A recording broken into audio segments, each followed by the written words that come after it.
She broke a car window with her bare hands to save a stranger's baby bleeding barefoot and ready to vanish until the man she didn't trust whispered, "Come home." She was just a shadow at first, barely 16, wrapped in a rain-soaked hoodie, sitting motionless behind a shuttered gas station like she belonged to the concrete. No name, no address, no one waiting. Ellie Grace had mastered the art of invisibility long before the world even bothered to look away. Her backpack held the essentials of her kind of survival: a cracked granola bar, a book with no cover, and a notebook she never wrote in. Nights blurred together into cold silences, and mornings began with hunger she didn't bother naming anymore. She didn't steal because she didn't believe she deserved things. She didn't speak because no one had ever listened. When the baby's cries pierced the air that day in the parking lot, a frantic sound trapped behind locked glass. Ellie didn't hesitate.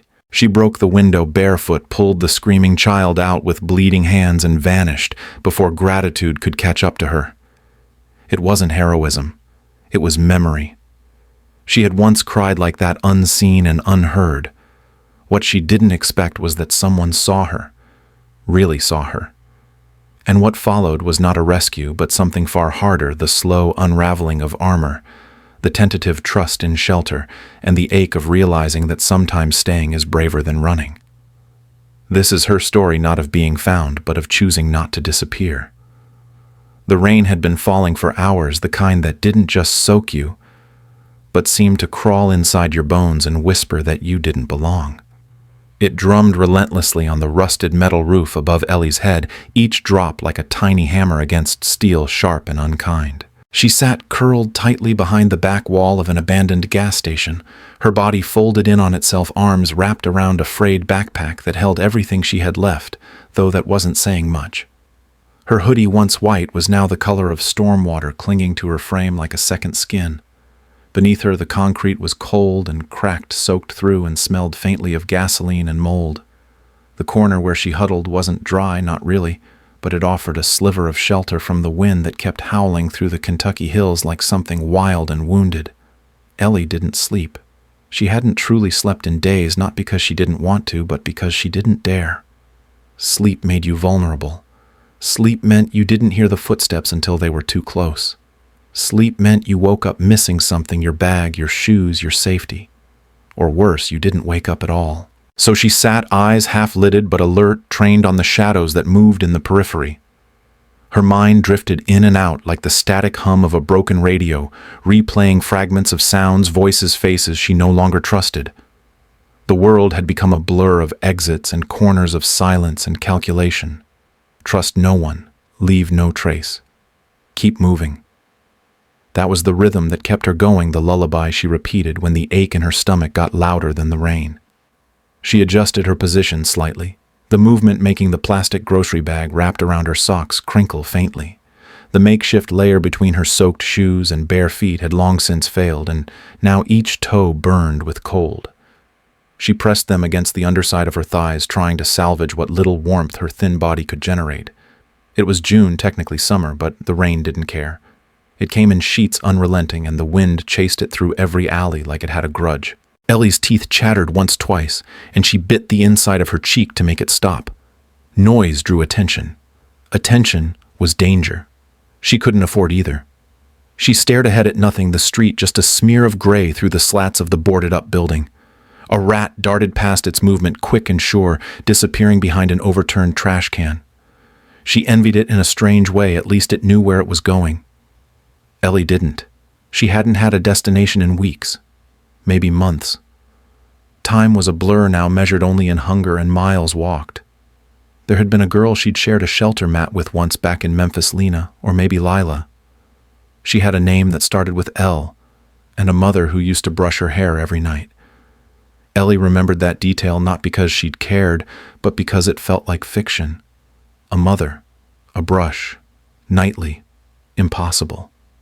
The last time anyone had brushed Ellie's hair, she'd been 7. The last time anyone had called her by her full name, she'd been standing in a courtroom hallway too small for the shoes they gave her. That name had stopped belonging to her years ago. Now she was just Ellie, no last name, no address, no attachments. And that was safer. Names meant records. Names meant questions. Names meant someone might try to find her, and no one should. Her stomach growled again, a low, miserable sound that made her press a hand against her belly like that might calm it. She had half a granola bar left, moist and crumbling from being in the bottom of her bag for too long, but she didn't eat it. Not yet. Not until she knew for sure she could find another one. Hunger, she'd learned, was better than the panic of having nothing left. She tucked her chin into her hoodie and tried to steady her breathing. Focus. Breathe in. Out. Pretend it's just a storm and you're just waiting for it to pass. But the storm was more than weather. It was her whole life, crashing around her in waves that never let up. She didn't cry. Crying wasted warmth. Crying made your face puff up and your throat burn. Crying was for people who thought someone might come. And no one was coming. Not for her.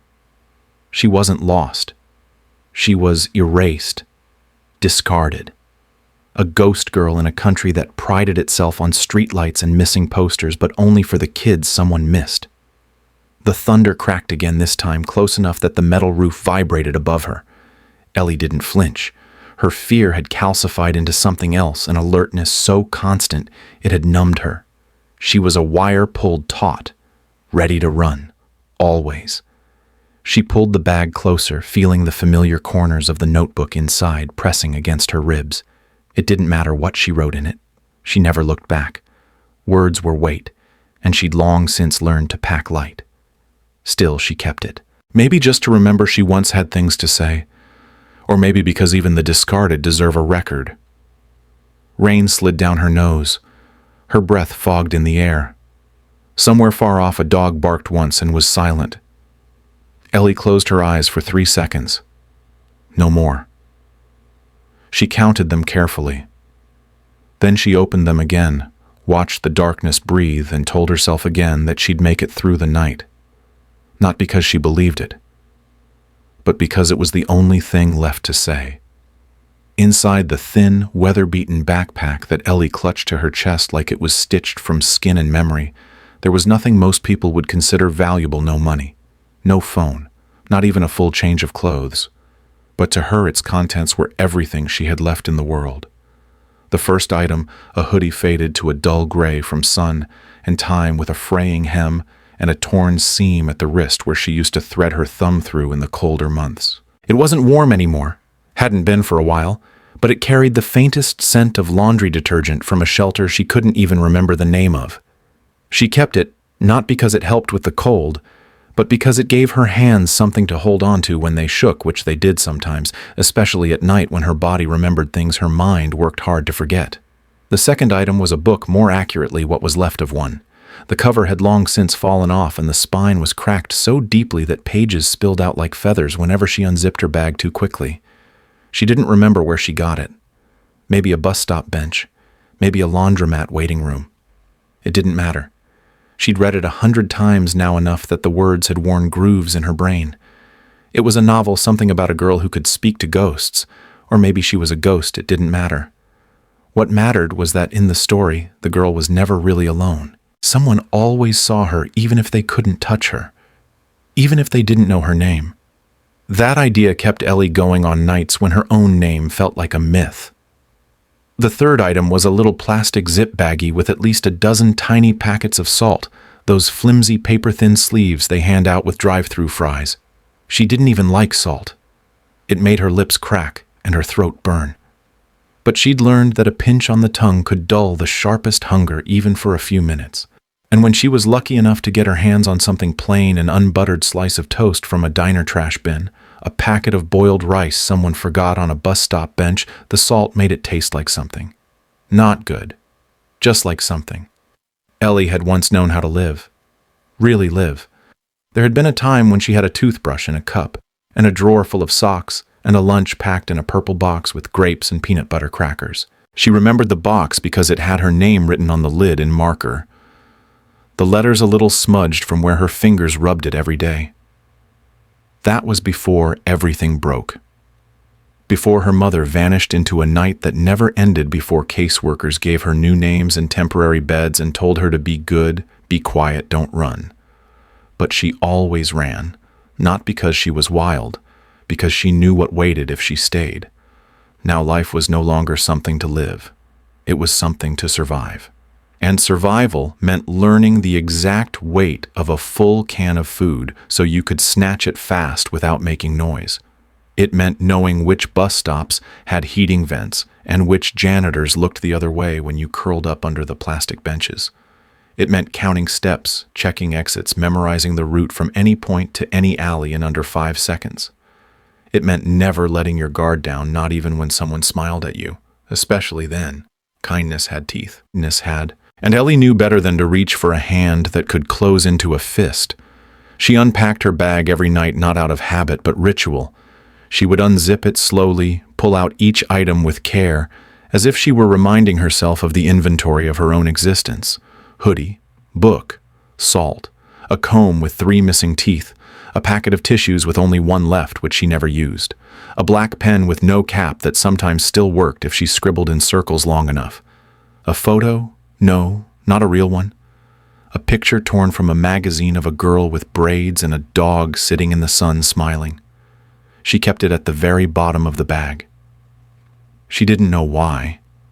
Maybe it reminded her of something she wanted once. Maybe it was a version of herself that never got to exist. People thought the homeless carried trash. What they didn't understand was that every scrap, every piece of paper, every object was curated. Not for utility, but for memory. For meaning. You don't carry what doesn't matter when your entire life fits inside a backpack. You carry ghosts. She once had a flashlight, but it died months ago and she never found batteries that fit. She kept it anyway. Not because it lit her way, but because it felt like defiance, something meant to illuminate even if it couldn't anymore. In a way, that was how she saw herself. Something once bright, now dimmed, still here, still carrying. The backpack itself was ripping at the seams. The zippers stuck, and the straps dug into her shoulders when she walked, but she didn't think of replacing it. It was hers, the only thing in the world no one had taken yet. If she lost it, she'd lose more than fabric and frayed edges. She'd lose the only proof that she had once been someone who had things, who needed to carry them. The rain continued outside, pressing against the world like an accusation. Ellie held the bag tighter, feeling every lump and edge inside. She didn't know what tomorrow would bring, only that it would come cold and indifferent. And when it did, she would put the hoodie back on, zip the bag closed, and keep walking. Not because she had a destination, but because stopping meant falling. And she wasn't ready to fall. Not yet. Not with her whole life still zipped between her arms. She didn't think she'd live long, not in a dramatic teenage eyes-to-the-sky kind of way, but in the quiet, settled manner of someone who had stopped imagining next week. The thought wasn't tragic anymore. It was just practical. Like calculating how long a sandwich might last if she split it between 2 days, or knowing the warmest corner of an empty bus station. Ellie didn't fantasize about the future, didn't have one stashed away in the back of her mind like a secret wish. There were no some days, no daydreams of prom dresses or birthday candles or anyone saying welcome home. All that had been burned out of her long ago like a flame that flickers once and then dies when the air turns cruel. She had learned through repetition and absence that nothing stayed. People left. Shelters closed. Promises broke. The adults who were supposed to care moved her around like luggage, some well-meaning, others not, but none that lasted.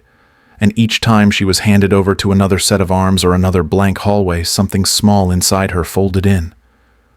After a while, she stopped trying to unfold it. She became good at goodbyes, even the ones she never said out loud. Especially those. The truth was, Ellie didn't trust anyone, not because she was angry or bitter, though she had every right to be, but because trusting required energy, and she couldn't afford to waste that. Trusting meant hoping, and hoping was expensive. It took pieces of you little by little until you were empty. So, Ellie had taught herself the opposite, how to be invisible, how to blend, how to keep 1 foot near the exit, no matter where she landed. She didn't attach, didn't explain, didn't answer questions. She didn't have to. She made herself small, not just in body, but in presence. She moved like smoke light, quiet and gone before anyone could remember her name. That was safety. That was survival. And it worked. Mostly. The rare moments when someone did look at her, really look with eyes that lingered and brows that furrowed with curiosity or concern, those were the moments that scared her most. Kindness was a risk. It came with questions and strings and the possibility of something being offered and then taken away.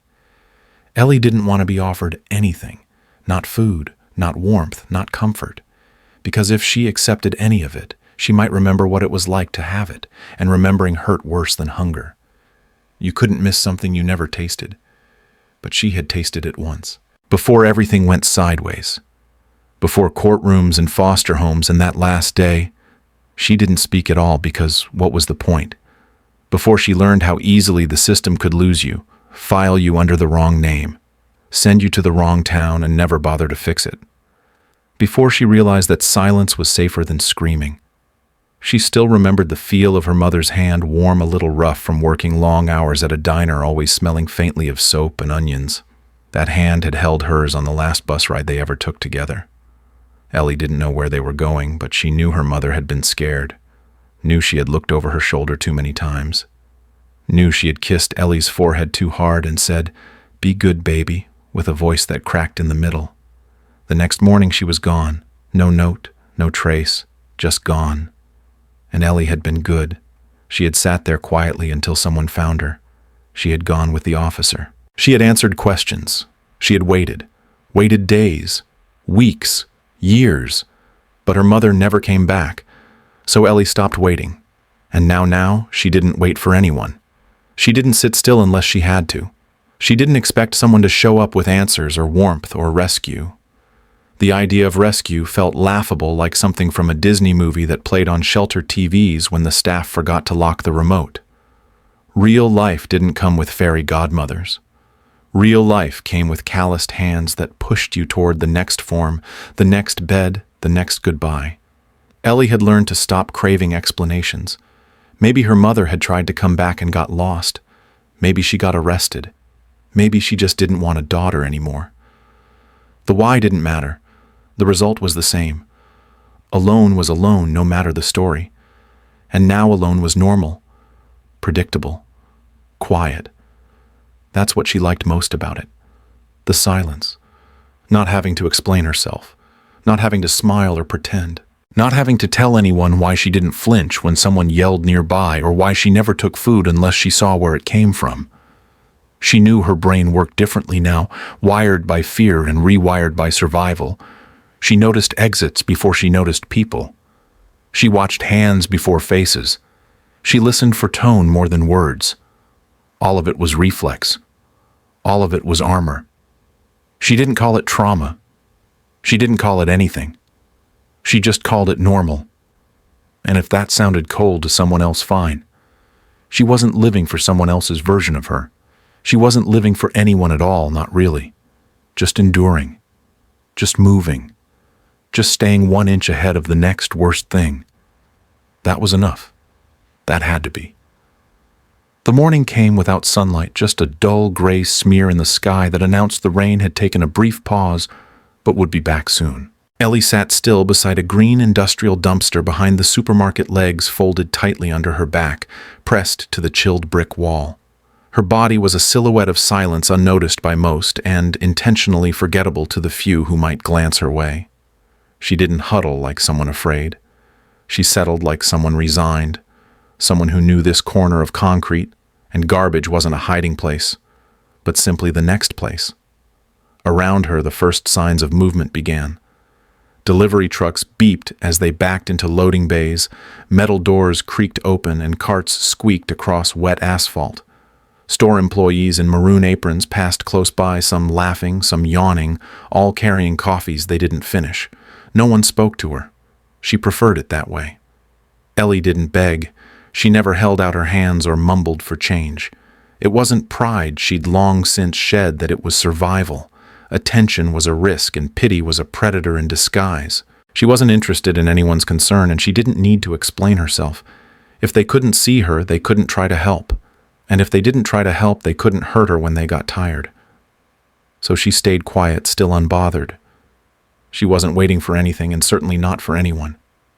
Her eyes scanned the parking lot in slow, practiced sweeps, registering the shifting clouds, the flicker of a motion sensor light, the rhythm of carts being stacked at the front of the store. She took in everything and gave back nothing. It was her way. The early shoppers trickled in, a woman in a faded green coat, carrying a baby, a man in paint-stained jeans talking on his phone, a teenager on a bike with a squeaky chain. Ellie watched them like someone studying a different species. They moved like the day had rules, like it had shape. They moved with destination. She didn't. Her stomach growled, a low, twisted sound that curled through her abdomen like a slow-burning fuse. But she didn't reach for food. Not yet. Not here. Food was rationed carefully and eaten in shadows where it couldn't be stolen or interrupted. Besides, she wasn't hungry enough to risk softening her awareness. Hunger was a tool, it kept her sharp, and being sharp was the only way to stay breathing. Near the edge of the parking lot, a trash bin overflowed with cardboard cups and wax paper wrappers, one of which still clung to a half-eaten breakfast sandwich. She saw it. She considered. But she stayed put. It wasn't worth it. Not in daylight. Not with eyes still opening and routine still setting in. There would be better chances later when the rush came and people moved faster, stopped seeing things around their feet. She pulled her sleeves down over her hands and exhaled slowly, controlling the steam that rose from her mouth like it was betraying her location. Her fingers were stiff, and the plastic bag wrapped around her left sock was torn, letting moisture creep into her shoe. She didn't move to fix it. Movement was noise. Movement drew attention. She knew the routine here. She'd watched this place 3 days now, always from a different angle, always long enough to memorize its cycles. The delivery schedule, the rotation of the workers. Which camera blinked and which one didn't. There was comfort in pattern, even if it wasn't hers to belong to. It meant predictability. And predictability meant fewer surprises. Ellie didn't like surprises. Nothing good ever came from them. So she stayed still the same way she had behind a dozen other stores in a dozen other towns. A figure among dumpsters and utility doors. Not here, not there, not really anywhere. Just looking, just waiting. But not for help. Just for the moment when no one would be looking and she could move again. It started with the soft creak of a car door and the hurried shuffle of footsteps, the kind that always made Ellie look up without seeming like she was looking. A woman had just pulled into the farthest parking space, her car barely angled straight tires, screeching slightly as she braked too hard. She was young, probably late 20s, with her dark hair thrown into a messy bun and her sweatshirt stained with something that looked like formula or mashed banana. Her eyes were frantic, darting between the rearview mirror and the bag she clutched in one hand, a lumpy, overstuffed diaper bag, with zippers open and bottles falling halfway out. She mumbled to herself, maybe counting, maybe cursing as she stepped out into the misty morning, phone pinned between her ear and shoulder, the key fob dangling from her hand. The car engine cut off, the door slammed, and in the back seat, a baby, maybe one, maybe not yet, shifted in a car seat, barely visible through the fogged window. Ellie's eyes narrowed. She didn't move, not yet.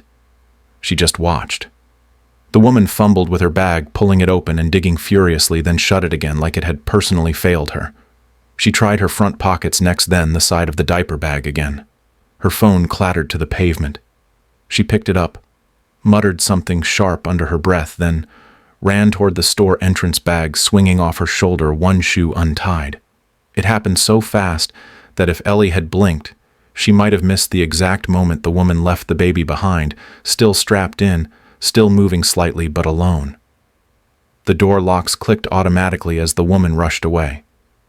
The car sat still in the corner of the lot, exhaust ghosting faintly from the tailpipe as the last of the heat faded. A minute passed, then another. Then the baby started to cry.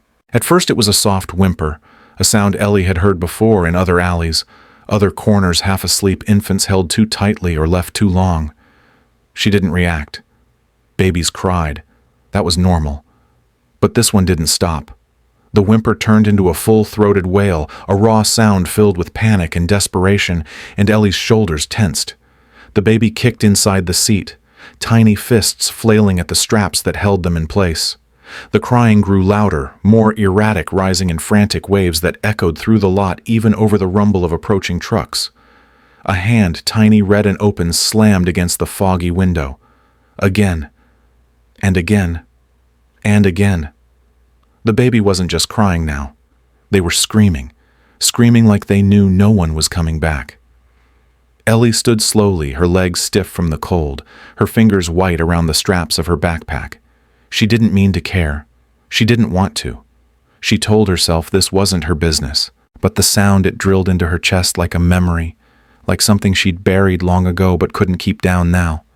That sound, that helpless, abandoned scream.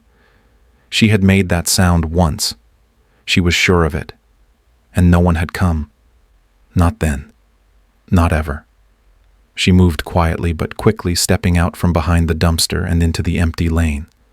The baby's face was pressed to the glass, now cheeks wet with tears, mouth open in a silent second before the next scream broke out. Their breath had fogged the window, drawing soft circles on the cold glass. Their fists pounded it again as if trying to shatter the barrier between them and the world that had moved on without them. Ellie didn't look for the mother. She didn't shout. She didn't think. She just walked toward the car slowly at first, then faster, her pulse rising with every step. Something inside her had ignited something she couldn't name, something she didn't even want. But it was louder than logic, stronger than her rule to never get involved. The baby's scream was too familiar, too sharp, too much like her own in a time before silence became her armor. And now, watching this tiny creature bang its fists against the window, as if the world had forgotten it too, Ellie knew she couldn't walk away. Not this time. Ellie didn't think. Her body moved before her brain caught up instinct overriding caution in a surge of panic and something deeper, something feral and ancient and buried beneath years of silence. She took 2 quick steps back from the car, her breath loud in her ears, and then swung her leg forward with everything she had. Her foot connected with the side window, just above the door handle, the sharp crack of impact, louder than she expected. The glass didn't shatter the first time, but it groaned spiderwebbing under the force. Pain shot up her leg, immediately radiating from her ankle where the thin sole of her ruined shoe offered no protection. She didn't scream. She didn't curse. She barely blinked. She just hit it again and again. Blood smeared across the metal as her skin split open on a jagged edge of the window frame, but she didn't stop. The baby inside was wailing, eyes squeezed shut, face red and soaked with tears, fists beating helplessly against the straps of the car seat. The sound was unbearable now, not just loud but raw, as if the tiny child was unraveling from the inside out. Ellie didn't have time to think about the consequences, about alarms, about cops, about the fact that this car didn't belong to her and she looked exactly like the kind of girl people expected to cause trouble. All she knew was that a child had been left screaming in a locked vehicle and no one else was moving. No one else was coming. So she kicked again, biting down hard on her lip until she tasted blood in her mouth. The glass finally gave in with a sudden, brutal snap, the top corner collapsing inward in a burst of shards that fell across the seat and onto the floor. Ellie's ankle buckled as she stumbled forward, catching herself on the door with one hand, while the other reached in through the broken space.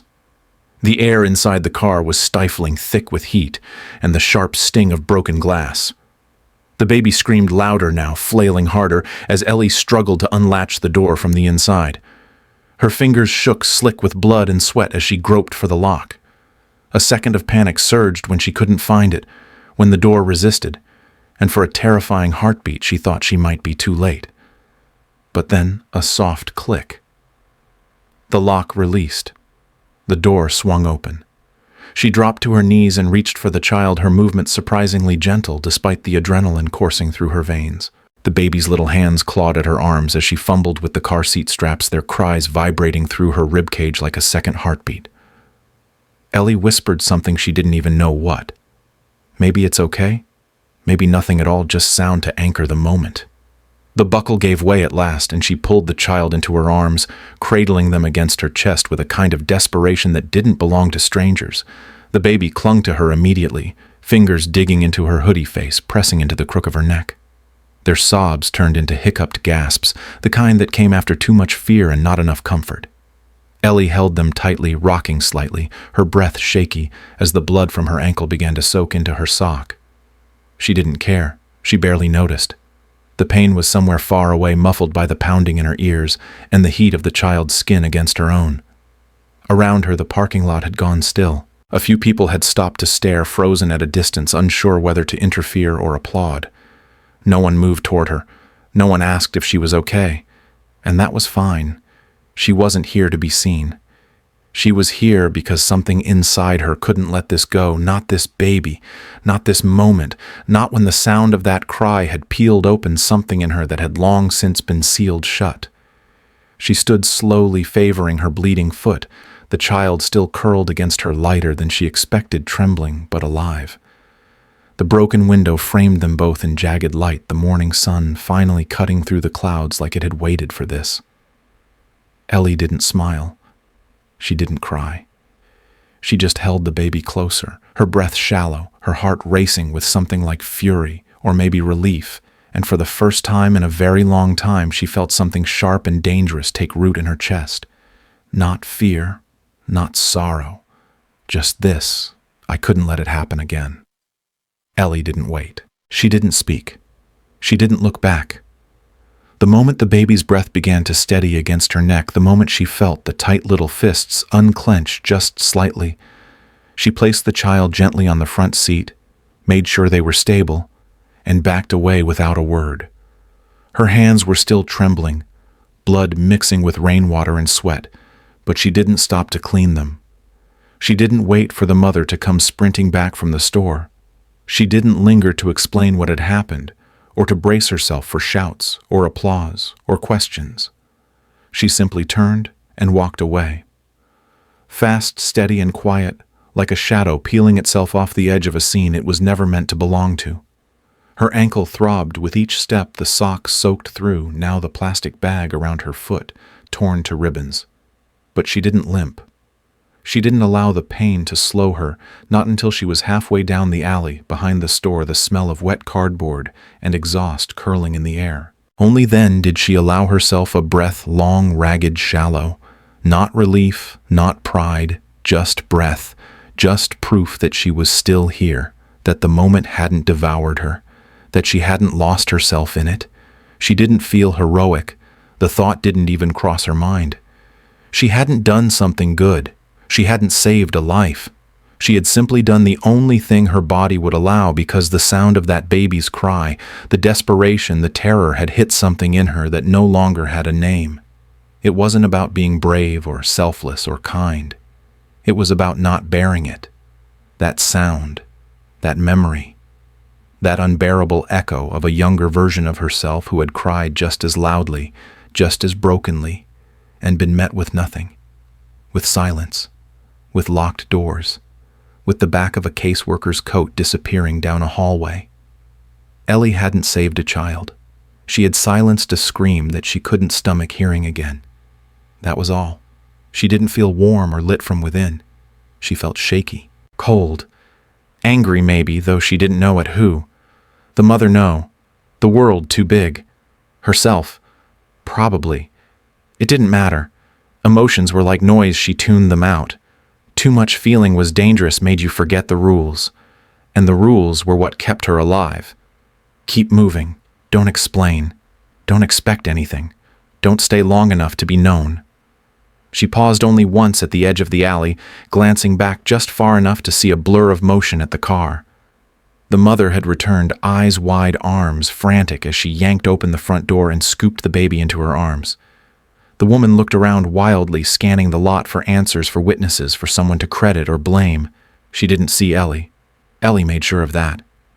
She ducked behind the dumpster and took the long way out of the parking lot, weaving between parked trucks and rusted fence posts, until she was on the sidewalk, swallowed again by the rhythm of moving cars and indifferent pedestrians. Her foot left faint, wet footprints with each step, red blooming softly in the heel of her sock. She didn't stop to treat it. She'd stopped for worse and survived. Her hands were shaking less now, but her chest felt hollow, scraped clean, and left open to the wind. She hated that. She hated how raw she felt. She hadn't done it to feel. She'd done it to make the crying stop. She wrapped her arms tighter around her backpack and walked faster, putting distance between herself and that sound. The baby's cry was fading now only in memory, but it still pulsed behind her ribs like an echo she couldn't shake. She had no destination, no safe place waiting, no one to say you did something good, and she didn't want that. She wouldn't have believed it anyway. What she wanted, what she needed was silence, distance, a place where the scream couldn't follow, where her pulse could return to its slow defensive beat, where no one knew what she'd done and no one could use it to tether her to something fragile. So she kept walking, not as a savior, not as a runaway, not as a ghost. Just a girl with blood in her sock, rain in her hair, and silence behind her like a curtain she had just pulled shut. Cal Dawson hadn't meant to stop at the supermarket that morning. He almost kept driving as he had every other day for the past 3 months since the accident, since the world cracked open and swallowed what was left of his old life. But something pulled him off the road, just before the light turned green, a flicker of instinct or maybe just a subconscious desire to step back into normalcy for a moment. He parked at the edge of the lot away from everyone where no one would recognize him or pretend to care. The rain had left a sheen on the pavement reflecting a world he no longer fully belonged to. As he turned off the ignition and reached for his coat, a flash of movement caught his eye. Not the usual shuffle of early shoppers or the rumble of delivery trucks. This was different. Urgent. Raw. He looked up and saw a girl young, probably no older than 16, racing away from a car with a broken window, blood streaking her ankle, her hoodie soaked and clinging to her thin frame. She didn't run like a thief. She ran like someone escaping the weight of what she'd just done. His eyes darted to the car she left behind, and that's when he heard the crying. A baby's wail, fading, now muffled but unmistakable. A woman, presumably the mother, stood at the open door, clutching the child to her chest, with a look of horror and confusion etched into her face. The shattered window glittered like ice in the morning sun. Cal didn't need the full story. He understood enough in an instant. Something had gone wrong, very wrong, and that girl had done something to make it right. No one else was moving. No one else had seen. But Cal had. Without a second thought, he pushed his door open and stepped out, scanning the lot for the direction the girl had taken. He caught a glimpse of her again, half turned down the alley, shoulders hunched, one foot dragging slightly from the injury. "Hey," he called. Not shouting, not demanding, just trying to bridge the widening gap. She didn't turn around. She moved faster, almost limping now, disappearing behind the row of dumpsters. Cal swore under his breath and began to jog. His knees ached from years of disuse and grief, and his breath came sharp in his chest, but he didn't stop. Something about the girl's silence, the way she hadn't waited for recognition or gratitude, it burrowed under his skin. She hadn't done it to be seen. She hadn't expected anything. She'd walked away like someone used to disappearing, like someone who had disappeared many times before. He reached the alley, heart-pounding breath fogging in the cold air. Nothing. She was gone. The back street was empty, silent, save for the distant hum of traffic and the soft drip of water from the eaves above. Cal turned in a slow circle, scanning every doorway, every shadow, every possible hiding spot. No movement, no sound, just the faint trace of red on the pavement, drops leading nowhere, swallowed up by the street. He stood there for a long moment, hands on his hips, the quiet pressing in around him like a question. Who was she? Where had she come from? And why did her vanishing feel like more than a mystery? Why did it feel like a mistake? He turned back toward the lot. Eventually, his chest still tight. The mother was now speaking to a security guard, animated and frantic, but no one else seemed to be asking the right question. Who saved that baby? Cal knew better than to chase ghosts, but he also knew what it looked like when someone walked away because the world had never given them a reason to stay. He didn't know her name, didn't know her face well enough to describe. But he knew what he saw, and something in him, something long dormant, stirred with purpose. She had saved a life and disappeared into the background as if that was the only place she belonged. But Cal Dawson had seen her, and he wasn't going to forget. Cal stood in the alley a moment longer, reluctant to leave though the girl was gone from view. Something about her flight, urgent, silent, and bloodied, echoed in his chest, with a weight he didn't fully understand. He turned slowly, his eyes sweeping the wet pavement, and that's when he noticed it. A faint smear near the dumpster, almost lost in the grime, but unmistakable once seen. Blood. Just a few drops, dark and glossy in the morning light, curved like punctuation marks trailing away from where she'd vanished. Cal's breath hitched, and he moved closer, stooping slightly, knees protesting. Another drop, then another, and suddenly a line began to form, uneven light in places, heavier in others, a breadcrumb trail of pain. He followed it instinctively, each step slower than the last, each mark pulling him deeper behind the supermarket and into a quieter corridor of old warehouses and disused storage buildings. The neighborhood here was a patchwork of old brick, rusted siding, and forgotten corners, a place no one looked too closely at, the kind of place you could disappear into if you wanted to. Cal had walked these streets before, years ago, when his company still contracted work with the local distributors, before the accident, before the silence swallowed his home. But now, everything looked different. Older somehow, like grief had settled over the buildings too.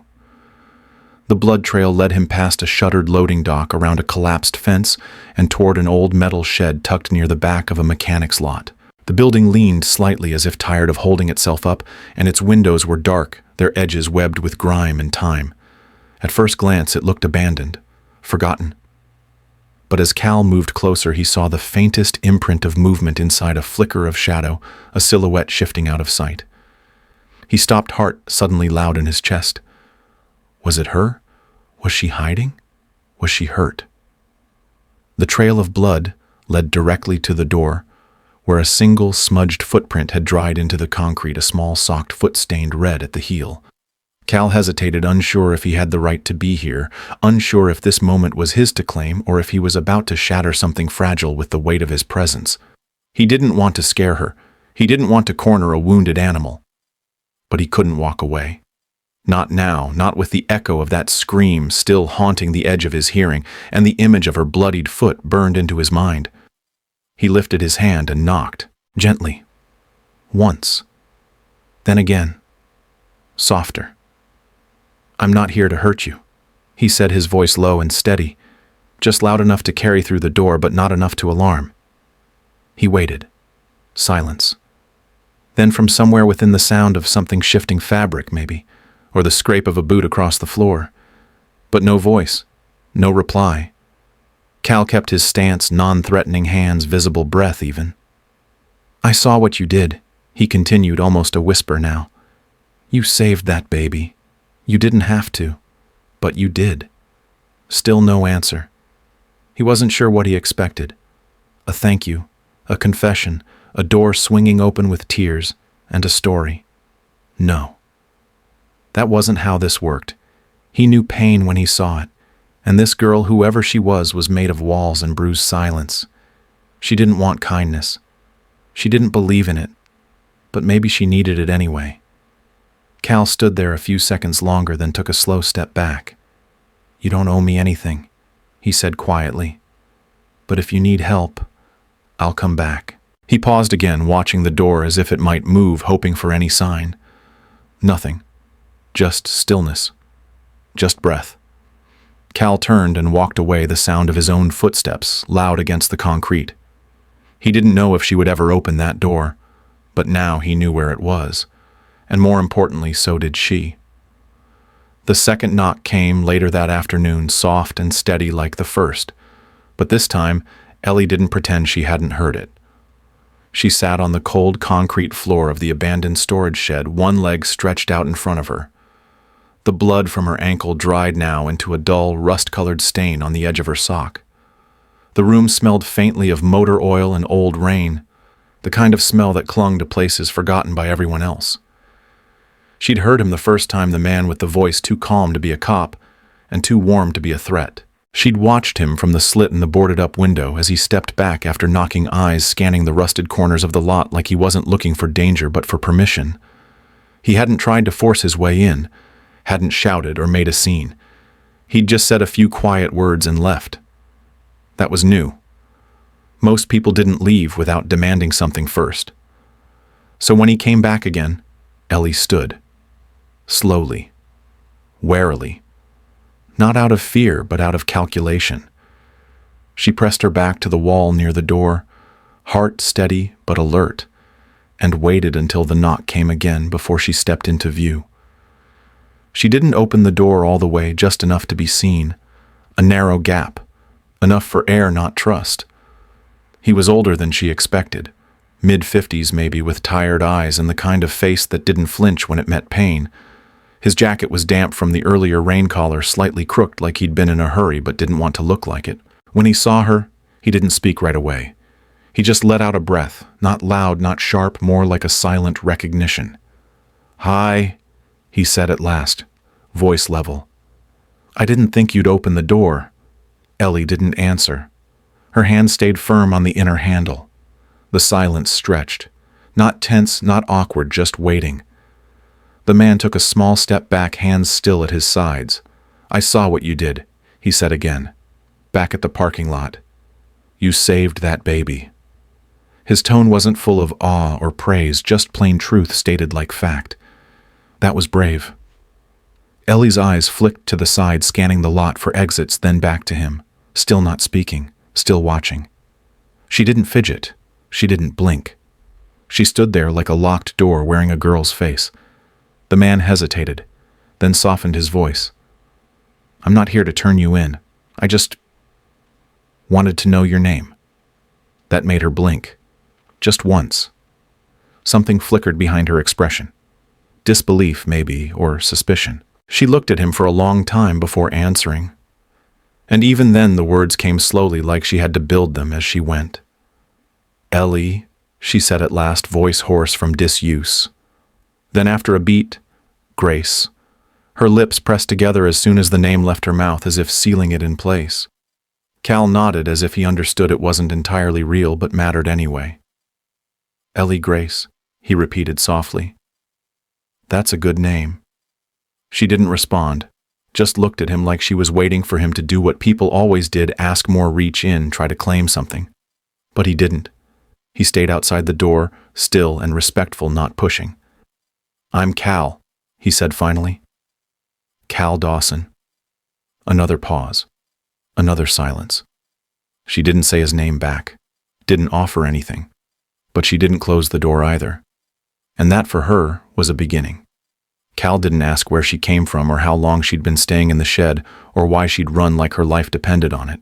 He didn't mention the baby again. He didn't lean forward or try to make her talk. He just stood there for another few seconds after she said her name, Ellie Grace, a name that felt made up but didn't matter because it was hers now, and then offered a small nod like that. Alone had been enough. "I'll leave you alone," he said. Voice calm and careful, the way you speak to a stray that hasn't decided whether it's staying or biting. Then, without stepping closer, he reached into the brown paper bag in his hand and pulled out a small round loaf of bread. It wasn't fancy, just a crusty sourdough with a line of sesame seeds running unevenly across the top, still warm from the bakery 2 streets over. Cal looked at it for a second, then walked over to the nearest cinder block just beside the rusted folding chair outside the shed door and set the loaf down gently. Not on the threshold, not close enough to feel like bait.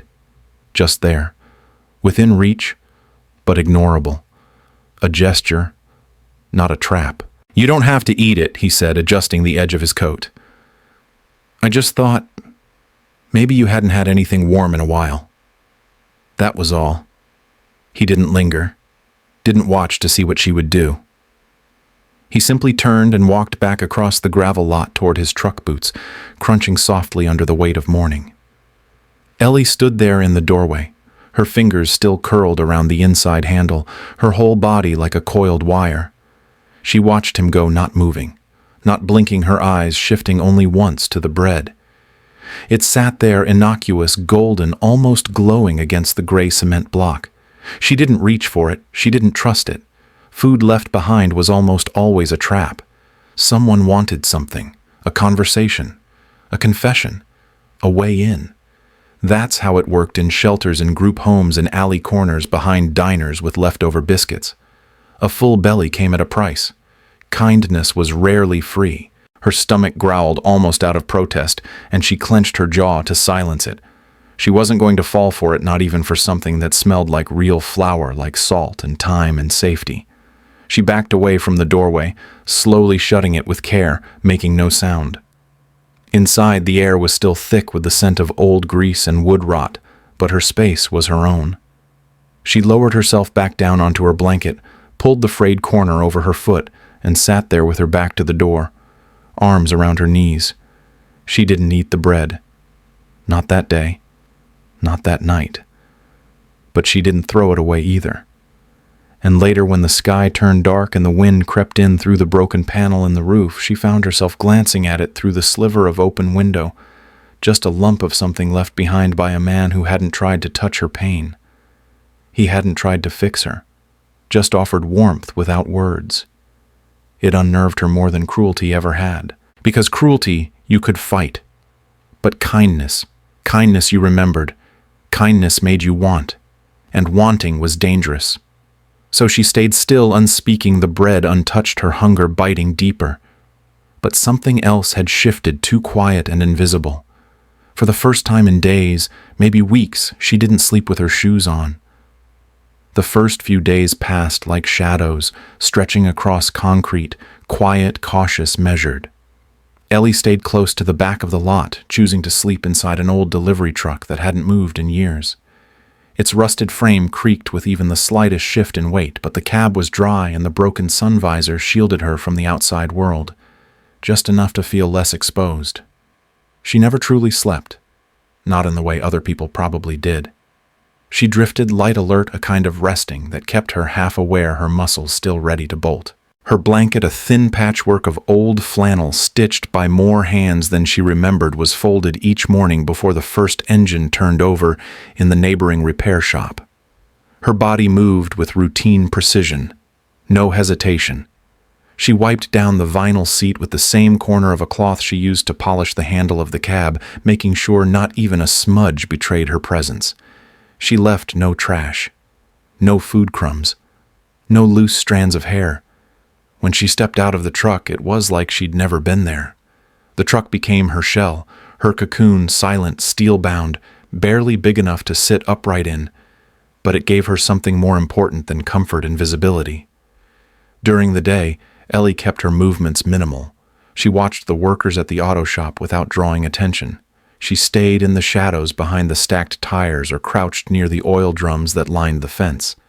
If someone passed too close, she moved like wind, quiet, unnoticed, forgotten. That's how she'd survived this long, not by asking, not by begging, not by attaching herself to anything that could turn temporary kindness into obligation.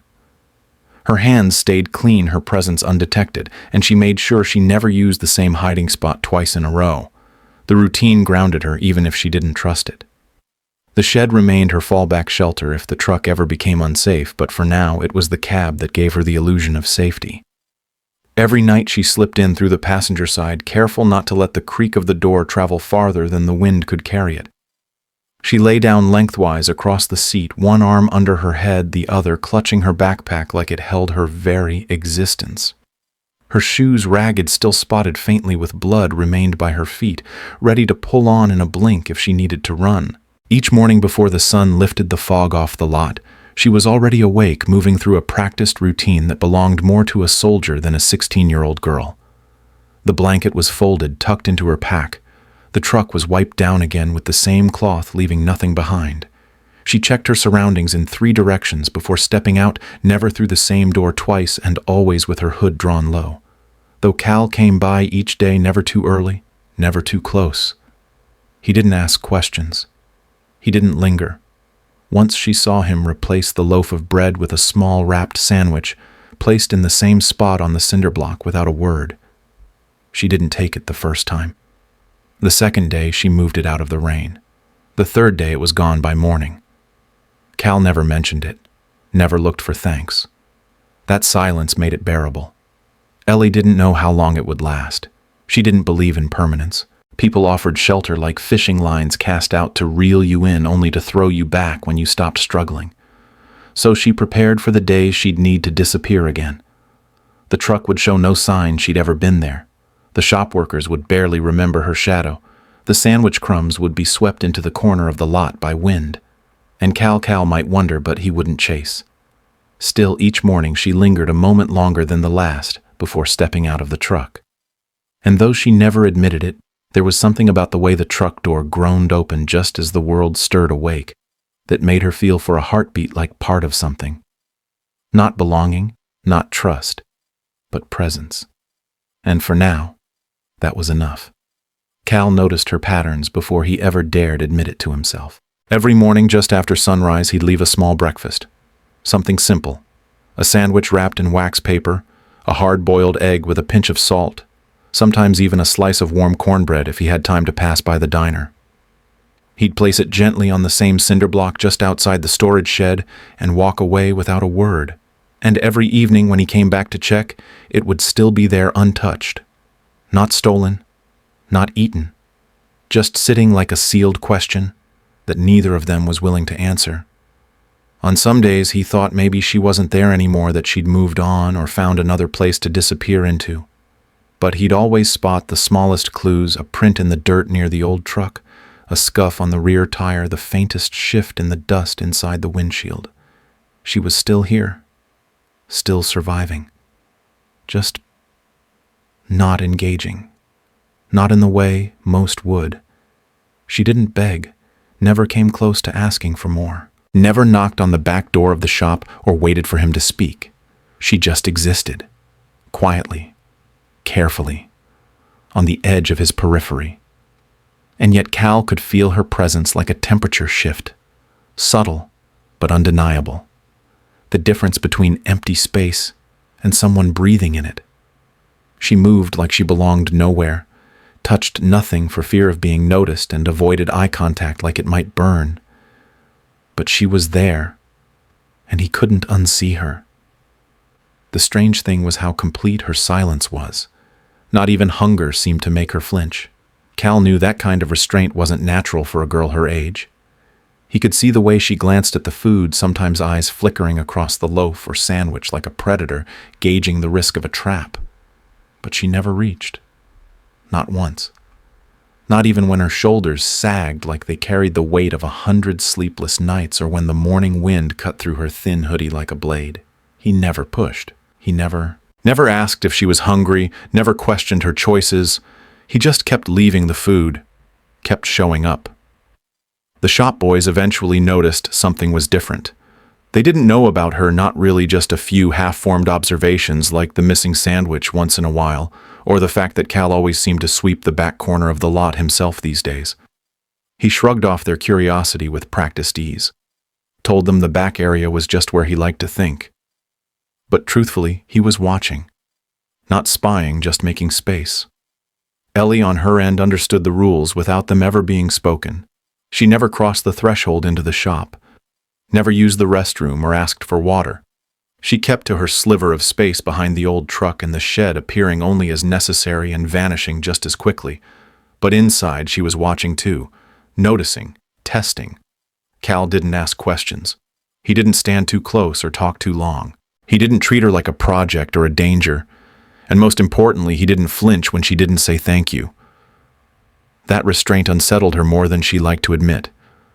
She'd grown used to people wanting something: approval, pity, gratitude.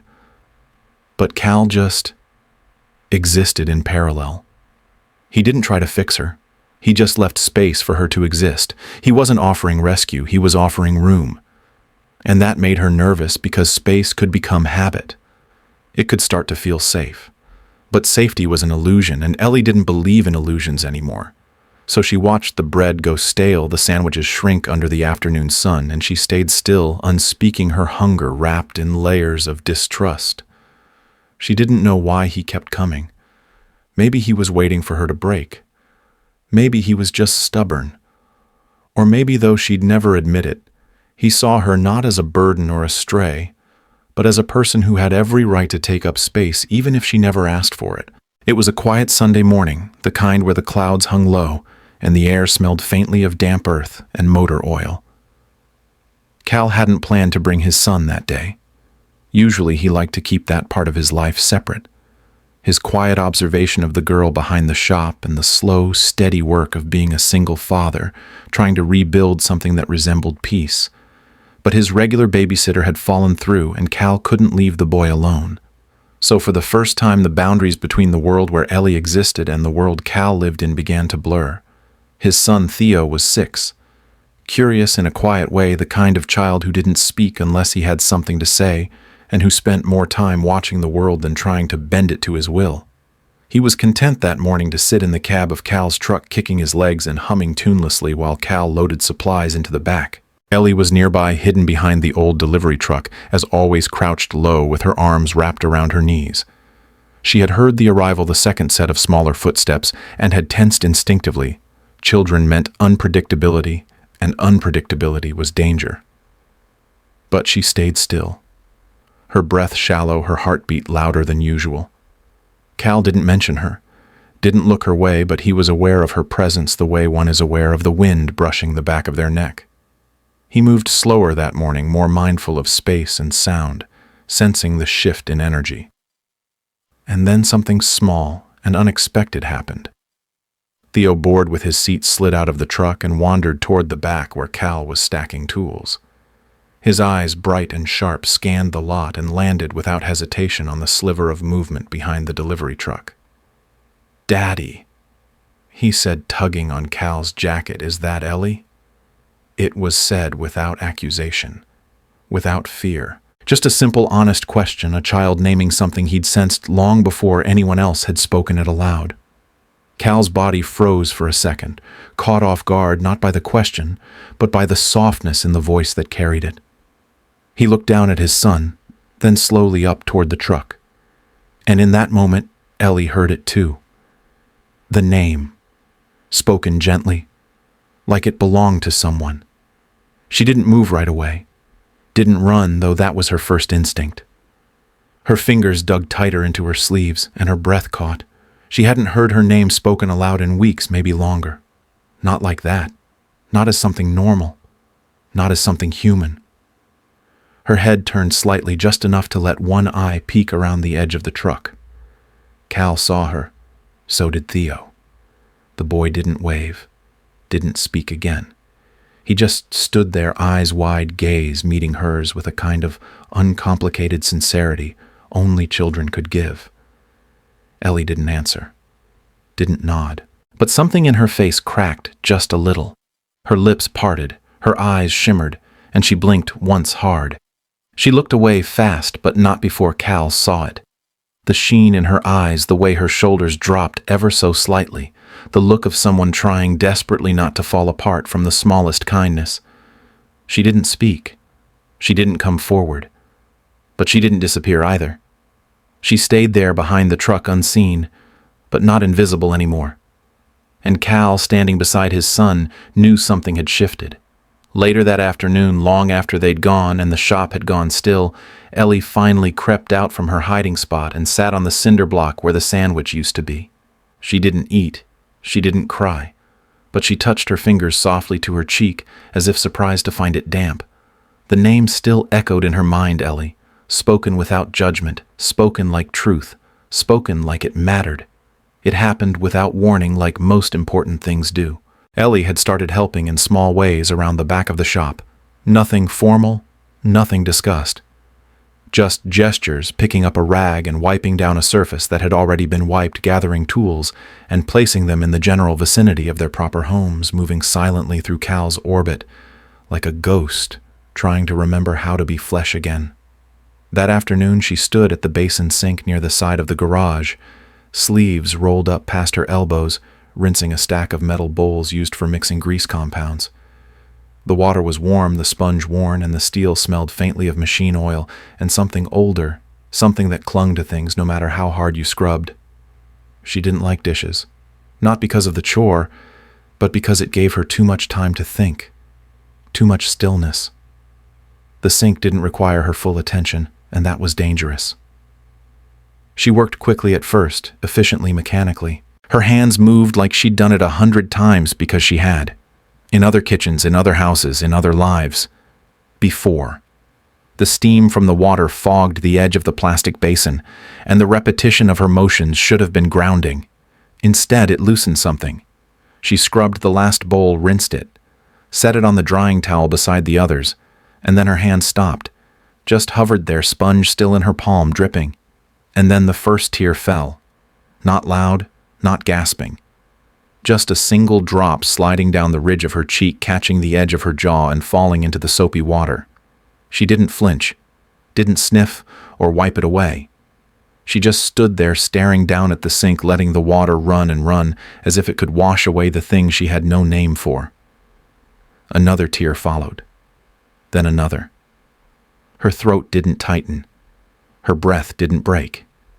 There was no sob, no sound, no collapse. It was quieter than sadness, deeper than fear. It was the body remembering something the mind had tried to forget. Behind her, Cal stood in the doorway. He hadn't meant to intrude. He'd come to check on the parts delivery and had paused when he saw her there standing too still, the water running too long. He didn't speak, didn't clear his throat. He just stepped slowly forward, boots soft on the concrete, and sat down on the low stool beside the sink, close enough to be near but not enough to crowd her. He didn't look at her. He didn't need to. He just looked straight ahead, hands resting loosely on his knees like a man waiting for rain that had already started. Ellie kept washing a bowl that was already clean. Her hands moved in slow, steady circles, even as the tears continued falling silent, endless, unacknowledged. The water in the sink grew cloudy, but she didn't notice. Her eyes were glassy now, but unfocused, lost in something older than this garage, older than this town, older than her trust. She didn't know why she was crying. Not really. It wasn't about the food she hadn't eaten, or the name she hadn't spoken, or the shelter she hadn't asked for. It wasn't even about the pain in her foot or the bruises she kept hidden under sleeves. It was about everything and nothing.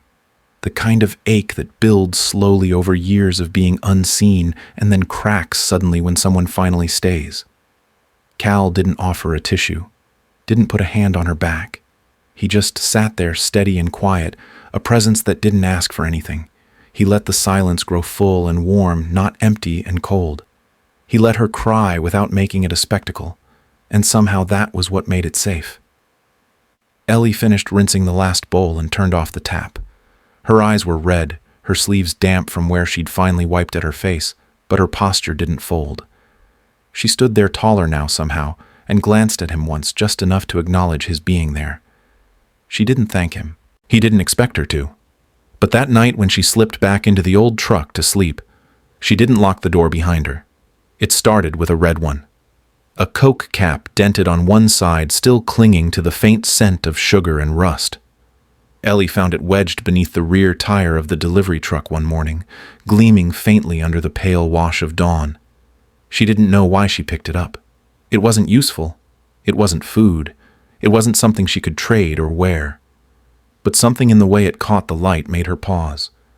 She tucked it into her pocket without thinking and forgot about it for most of the day. That night, under the roof of the old cab where she slept, she placed it on the dashboard and stared at it like it might whisper something back. The next day she found a blue one, Pepsi this time, lying face down near the dumpster behind the shop. Then a green Sprite cap. Then orange from some off-brand soda she couldn't name. Without consciously deciding, she began to collect them. Not obsessively. Not like a child hoarding treasure. Just quietly, deliberately, like someone building something without knowing what it would become. She stored them in a rusted cookie tin she'd found inside the shop's forgotten supply closet, tucked away under a tarp that hadn't moved in years. The tin smelled faintly of mint and mold, but it was clean enough, and it clicked shut with a satisfying finality. By the end of the week, she had 12 caps. Different sizes, colors, textures. Some were scratched beyond recognition, others shiny like they'd just come off the bottle. She didn't show them to anyone. Cal never asked and she never offered. It was hers, this strange small ritual that made no sense but grounded her in a way nothing else did. At night she would take out the tin, spread the caps on the seat beside her, and move them around like puzzle pieces, rearranging them over and over. At first it was random, just shapes, circles within circles. But then her fingers began to form letters. S-A-F-E. She stared at it for a long time the first time she spelled it. Just that one word. 4 bottle caps in a crooked line on the dashboard. Safe. It didn't mean she believed it. It didn't mean she felt it. But the act of naming it, of building the word out of found pieces the world had thrown away, felt like an act of quiet defiance. Like maybe if she spelled it enough times it would become true. Later she added more. Quiet. Stay. Here. Her vocabulary was limited to what the caps allowed. Some letters were impossible to duplicate unless she reused the same cap, and she never forced them.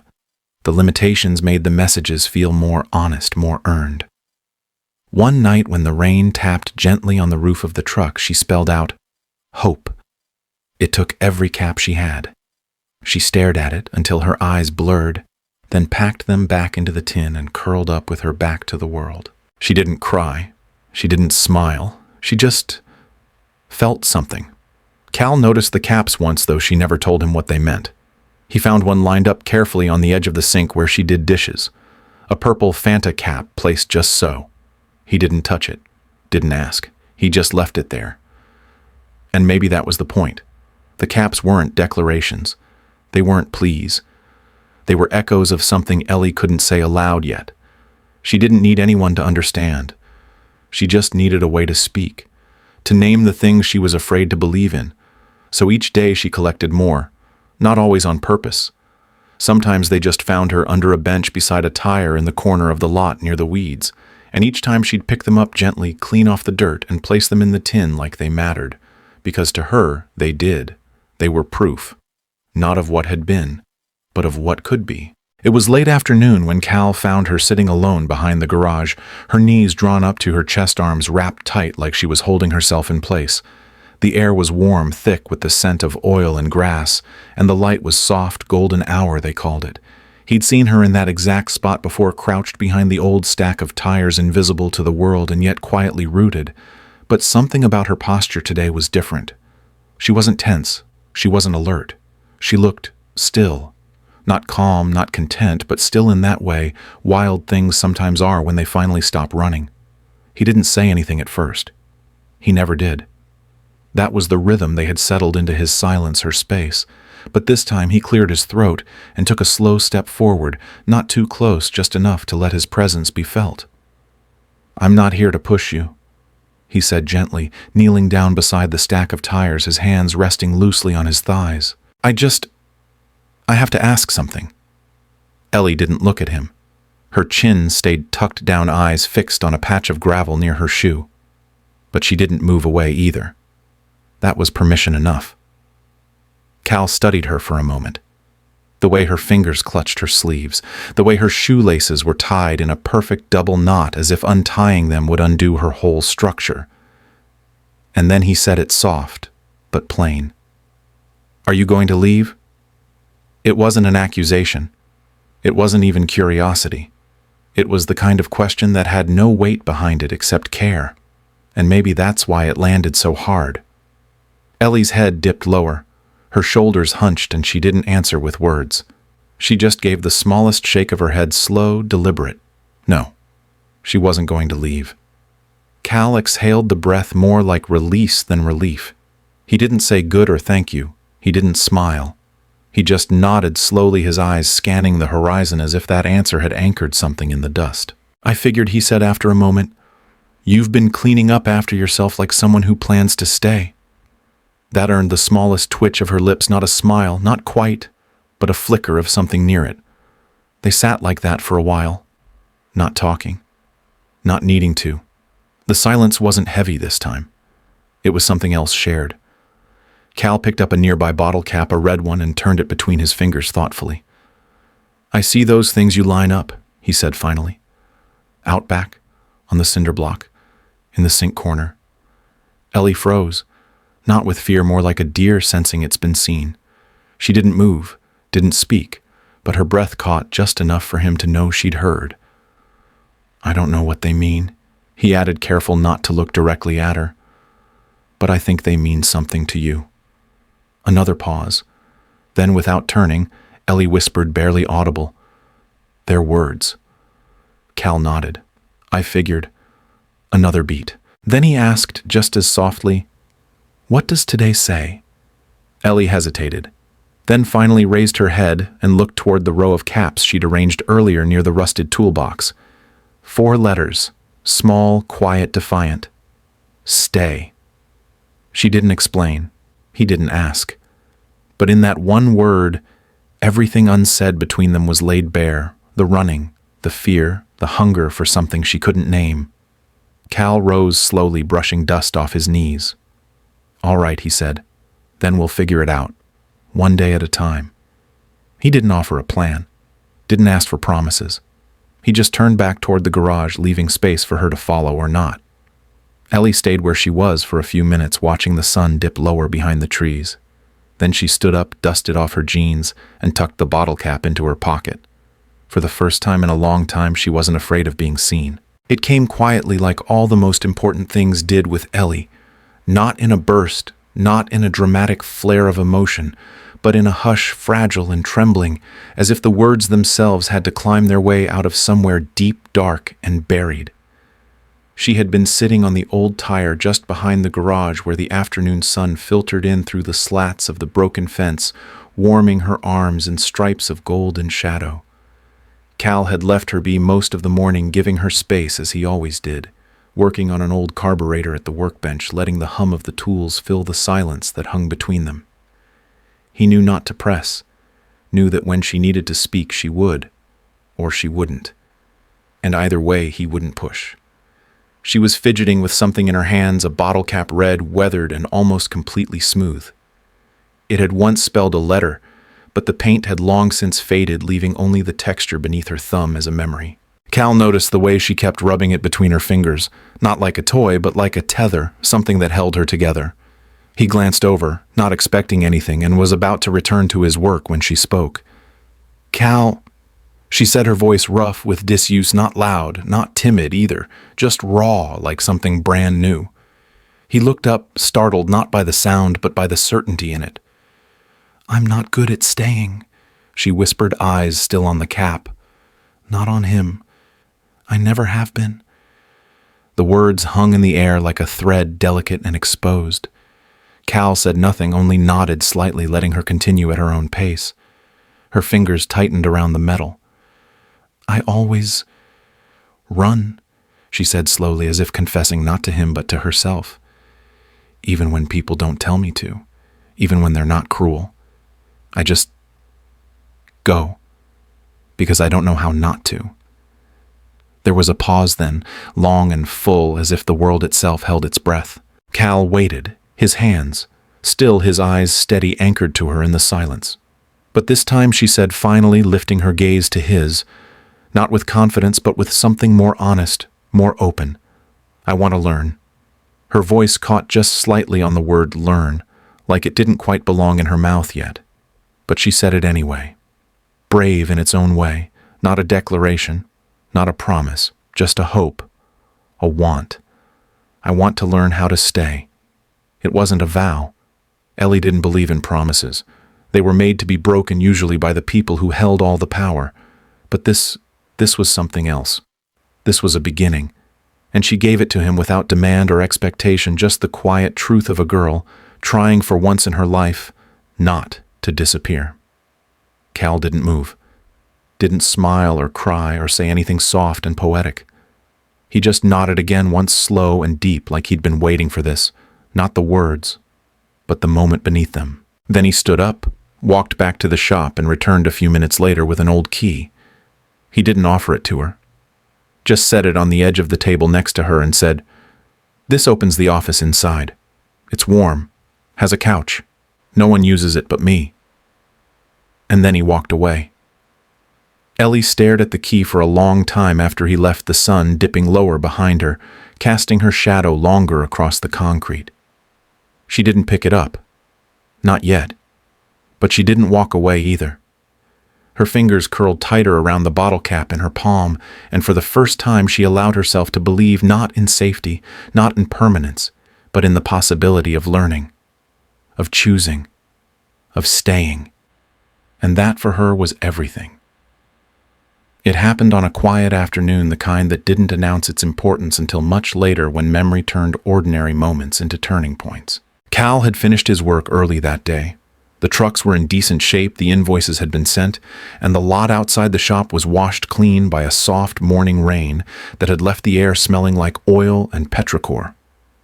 Theo, his son, had been humming under his breath as he traced shapes in the dirt with a stick content in the way only small children could be when they felt safe and full.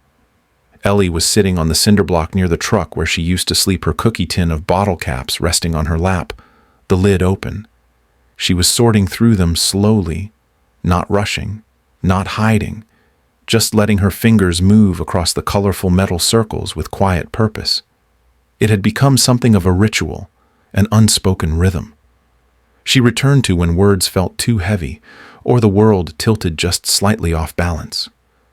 But today, something felt steadier. Not perfect, not fixed, but less fragile. Less temporary. Theo wandered over, curious as always, and stood beside her without a word. He'd long stopped asking questions about her bottle caps. Instead, he simply watched her arrange them with the reverence of someone who understood that some stories were better told without sentences. She picked one up, a blue cap with silver lettering, and turned it between her fingers before placing it carefully on the cinder block. Then another. Then a third. Theo watched as the word began to form. S-T-A-Y. She paused before the last letter, her hand hovering over the cookie tin. She found the right cap, a green one with faded gold along the rim, and gently placed it at the end of the row. Stay. Theo smiled. Not a big grin, not one of those noisy bursts of joy, but a soft, knowing smile that crinkled the corners of his eyes. Then, without warning, he stepped forward and wrapped his small arms around Ellie's side in a quiet, spontaneous hug. For a heartbeat, she froze. Every muscle in her body pulled tight out of habit, out of fear, out of memory. She didn't trust touch, not from strangers, not from anyone. Touch had always come with terms, with hidden hooks, with outcomes she didn't choose. But this wasn't like that. Theo didn't cling. He didn't squeeze. He just held her gently, like he was letting her know she belonged in the space beside him. No explanation needed. Ellie's breath hitched, and she sat there stiff for a second, unsure what to do. But she didn't pull away. She didn't flinch or recoil or run. Her hands stayed on the tin, but her body softened just slightly, but enough. Enough to let him stay. Across the yard, Cal watched from the garage door, his arms folded loosely over his chest, a faint nod passing through his frame like a quiet exhale. He didn't smile, didn't interrupt.